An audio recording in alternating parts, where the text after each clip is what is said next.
Análisis Viva, el podcast donde los principales analistas económicos de México exploran los temas más relevantes en el ámbito económico y financiero, tanto nacionales como internacionales. Los mejores comentarios y perspectivas esenciales para el mercado.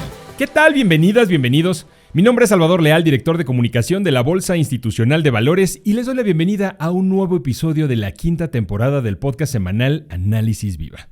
Un espacio de opinión y reflexión que hemos ido construyendo de la mano de los analistas más relevantes del sector durante 5 años ya. No olviden seguirnos en todas nuestras redes sociales para mantenerse al tanto de los datos más importantes en los mercados de nuestro país. El día de hoy le damos la bienvenida a Luis Adrián Muñiz. Él es subdirector de análisis económico de Vector Casa de Bolsa. Luis Adrián, qué gusto tenerte con nosotros aquí en Análisis Viva. Igualmente para mí el gusto, Salvador. Muchas gracias por la invitación. Estamos, Luis Adrián, pues en la cuenta regresiva para la aprobación del paquete económico para el próximo año, y nos gustaría mucho que nos platicaras cómo estás viendo este paquete económico, cómo ves las señales grandes y pequeñas que está dando esta nueva administración con la presentación de este paquete, Luis Adrián. Pues mira, digamos, yo creo que si queremos hablar de señales, para mí la señal es positiva. O sea, sí es un paquete económico que muestra un compromiso del gobierno federal para disminuir las principales métricas de déficit, para mejorar la deuda o al menos mantenerla relativamente contenida. Entonces, en general, el mensaje es positivo. De hecho, fue un mensaje que fue, digamos, un poquito más positivo de lo que estábamos esperando. Ahora, no porque el mensaje sea positivo quiere decir que todo es perfecto. O sea, si hay algunos temas que nos pueden preocupar, son mensajes positivos, pero con algunos supuestos que parecieran medio complicados de lograr. Entonces, sí habría que tomarlo con cierta cautela, pero en general creo que el mensaje es positivo y el mercado lo tomó como tal, ¿no? Hubo una buena reacción, buenos comentarios en general y bueno, pues veamos ahora sí que qué es lo que viene, cómo se va materializando esas cifras, pero sí hay algunos detalles que valdría la pena comentar, ¿no? Tema, yo creo que puntual, déficit público. ¿Cómo se lee esa parte? Mira, el déficit público en su medida más amplia se está esperando con una reducción muy importante. Se espera que para este año cierre en 5,9% del PIB y que para el año entrante baje al 3,9% del PIB. Solo para que lo contextualicemos un poco, es la disminución más grande que hay del déficit público de un año a otro desde que se tiene registro. Entonces, sí es un esfuerzo enorme. Y por supuesto, pues ese esfuerzo enorme va a traer consigo consecuencias básicamente sobre el crecimiento económico, porque, digamos, al menos la mitad de esa disminución se explica por un menor gasto público y en particular un menor gasto en inversión física. Entonces, sí va a traer una implicación sobre la contribución del consumo de gobierno sobre la demanda agregada y por lo tanto sobre el crecimiento económico. Pero por sí solo la disminución es una muy buena señal. De hecho, el mercado no estaba esperando que lo bajara al 3,9. Más bien estábamos esperando algo así como entre 4 y 4,5%. Las calificadoras también estaban más o menos en ese rango. Entonces, la Secretaría de Hacienda nos sorprendió con este 3,9 y por supuesto que pues está bien visto. Hay que ver cómo llegamos a él, pero por sí solo la señal es positiva, ¿no? Platicabas justamente temas de inversión pública. ¿Qué tal la deuda, no? Deuda pública, ¿cómo se ve esta trayectoria? Mira, la deuda pública en México tiene varios años que ha estado incrementándose como proporción del PIB, ¿no? O sea, digamos, esto es un poco distinto a lo que se comenta, o al menos al imaginario colectivo de que en general la deuda no se ha incrementado. Y ciertamente sí se ha incrementado, y se incrementó de manera importante desde hace varios años, y en el sexenio anterior, o en el que acaba de concluir, también se ha incrementado. De hecho, en lo que se propone para el año entrante trae consigo un incremento un poco de más de 1,2 puntos porcentuales respecto al PIB, si comparamos lo que se había presupuestado para este año. Entonces, sí hay un incremento adicional. Lo importante aquí es que, digamos, en la medida en la que el déficit público disminuya, el ritmo en el que la deuda pública va a incrementar se va a ir disminuyendo o se va a ir moderando. Lo que se plantea para el año entrante es un incremento, pero sí es un poco menor del que se estaba, pues digamos, anticipando para 2025, porque el déficit sí se recortó de una manera un poquito más amplia. Seguimos teniendo niveles moderados de deuda, o sea, seguimos rondando los 50 puntos del PIB. 50 puntos es un límite medio imaginario, no hay nada que nos diga que tenga que estar abajo de 50 o que esté mal que esté arriba de 50, pero lo importante de esta métrica es que no siga incrementándose de manera recurrente ni que tome fuerza. Y para lograr eso, pues necesitamos mantener déficits relativamente contenidos. ¿Qué es un déficit contenido? tener niveles en torno al 2.5, 3%, todavía estamos arriba de eso, pero pareciera que sí hay una voluntad por parte del gobierno federal para cortar la dinámica de alza que vimos de 2018. Si este 3.9 lo logramos, digo, suena retador, pero si lo logramos para 2025 y para 2026 pudiésemos bajarlo un poquito más, sería una gran noticia. Pero ciertamente para eso necesitamos eficientar gasto, que eso es difícil, pero más difícil aún, tratar de encontrar fuentes adicionales de ingresos públicos, ¿no? Y sobre todo sin una reforma fiscal a la vista, ¿no? Mira, ese es todo un tema y ese es justamente uno de los retos de este año. Como te comentaba hace unos minutos, la disminución del déficit público para el año entrante es más o menos 2 puntos porcentuales del PIB. De manera muy simple, podríamos decir que un punto porcentual viene de los ingresos, de más ingresos, y un punto porcentual viene de un recorte en el gasto. Ahora, ese punto adicional por mayores ingresos viene justo en ausencia de una reforma fiscal y ese es uno de los puntos que pudiéramos discutir.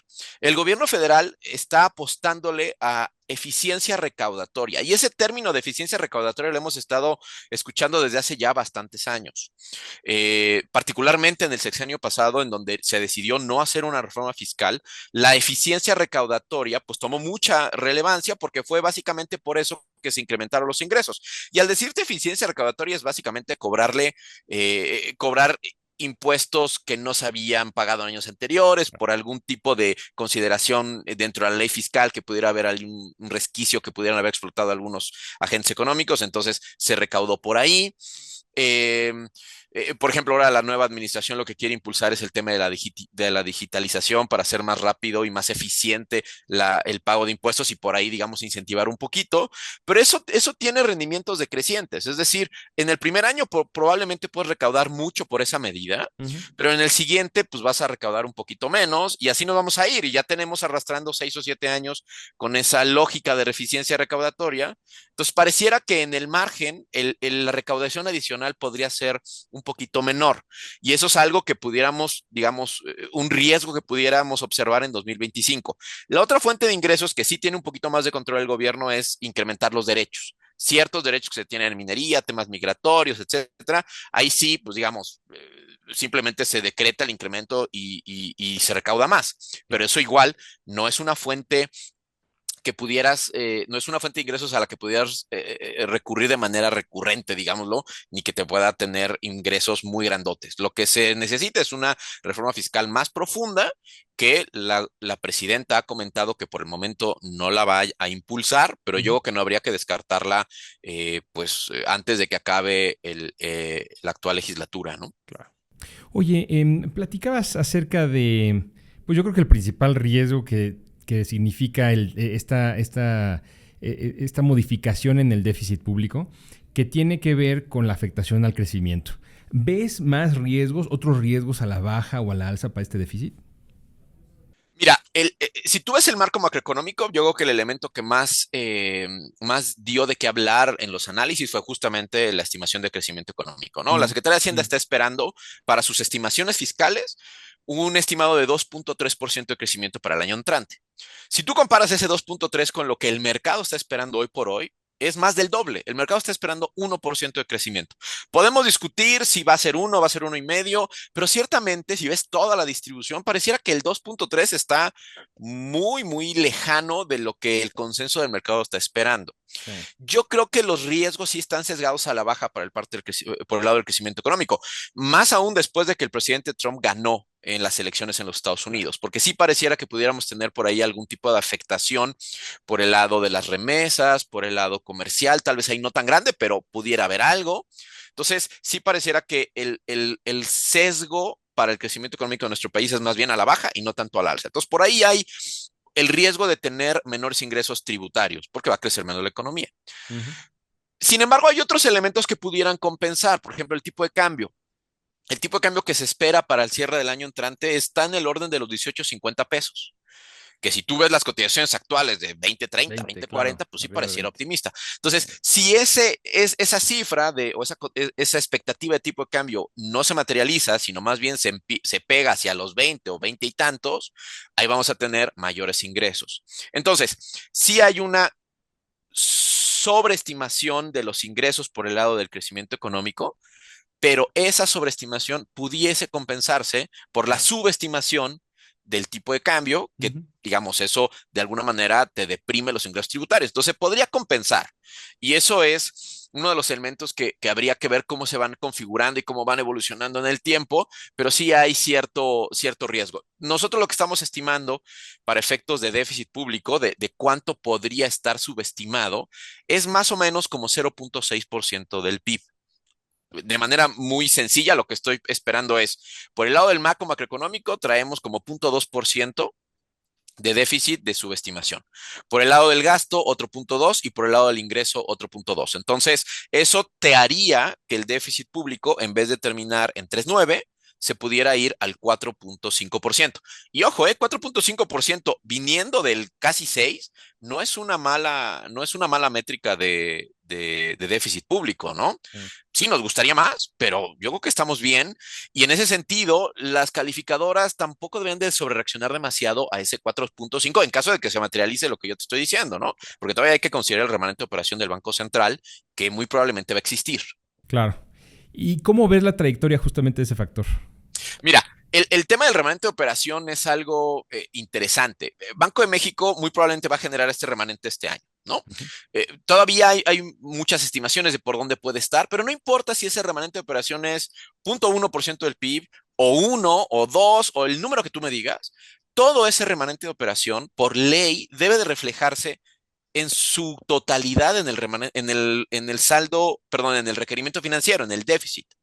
Entonces, si la Secretaría de Hacienda lleva el déficit a 4, por ejemplo, y el remanente de operación del Banco Central es de 1% del PIB, entonces al final de cuentas vamos a ver un 2025 con un déficit de 3%, que es muy bajito, ¿no?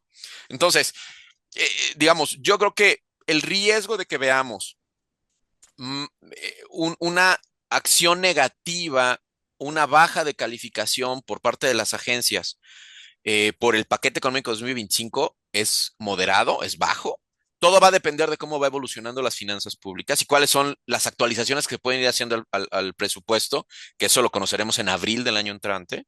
Ahí podremos tener algún tipo de idea, pero por sí solo lo que nos presentó la Secretaría de Hacienda el 15 de noviembre, yo creo que son señales buenas de un buen esfuerzo, con un costo, por supuesto, costo en términos de crecimiento económico, pero que de alguna manera, digamos, va a mantener relativamente tranquilas a las calificadoras, al menos en los siguientes 6 meses, ¿no?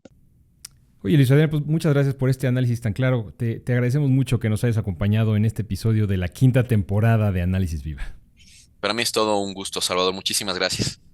Él es Luis Adrián Muñiz, subdirector de Análisis Económico de Vector Casa de Bolsa.